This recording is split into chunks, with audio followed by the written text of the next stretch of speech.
The summer of 2025 in California was hotter than ever. Emily, a 24-year-old from Seattle, decided to escape the gray routine and her job at a coffee shop where she made lattes for hipsters. Her dream was to travel along the Pacific coast with a backpack, no plans, and the wind in her hair. Her budget was tight, so hostels became her go-to. Her latest stop was a tiny town in Big Sur, where waves crashed against cliffs and the air smelled of salt and eucalyptus. The Ocean Haven Hostel was cozy, a wooden house with colorful shutters, a shared terrace, and a view of the endless ocean. Emily got a bunk by the window in a four-person room.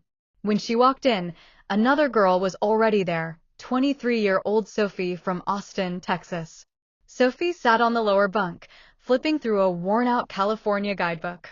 Her long brown hair was loosely braided, and she gave Emily a small smile and a nod. No words. Emily dropped her backpack and stepped out onto the terrace, where the sound of waves drowned out everything else. The heat was stifling, 90 degrees Fahrenheit even in the evening. During the day, Emily wandered coastal trails, where the ocean sparkled under the sun and seagulls screeched overhead. She returned to the hostel exhausted, sand in her sneakers.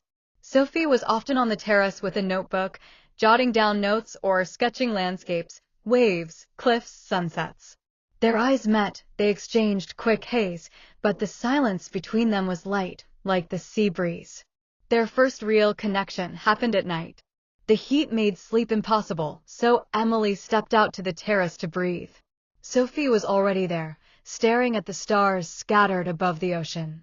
Waves rolled in with a soothing rhythm. Emily stood beside her, and they just stood there, saying nothing. The silence wasn't awkward, it was warm, like they'd known each other forever. Sophie gave a slight smile before heading to bed, and Emily stayed, listening to the ocean.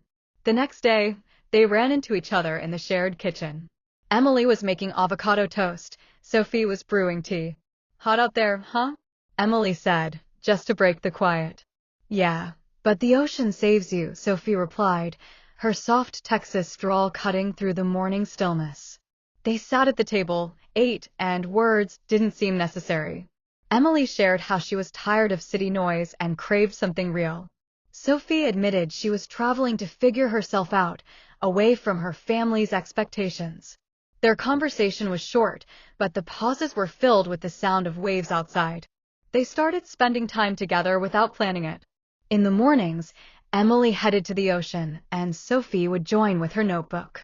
They found shade under cliffs, where waves lapped at their bare feet. Emily read a book, Sophie sketched. Silence became their shared language, leaving room for thoughts. Emily reflected on how hard it was to open up after her breakup. Sophie seemed to be running from something too, maybe questions about her future. One evening, a storm rolled in. The heat gave way to wind, waves rose higher, and lightning tore across the sky. They took shelter on the terrace under an awning, wrapped in blankets. The ocean roared like it was alive.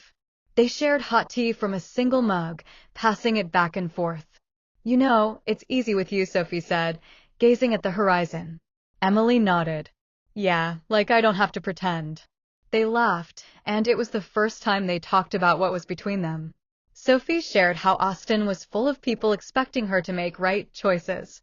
Emily confessed she was tired of being the cheerful barista for everyone. The silence after their words felt even closer.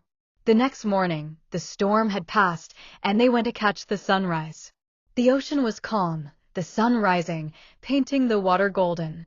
They sat on the rocks, and Sophie took Emily's hand, just like that, no words.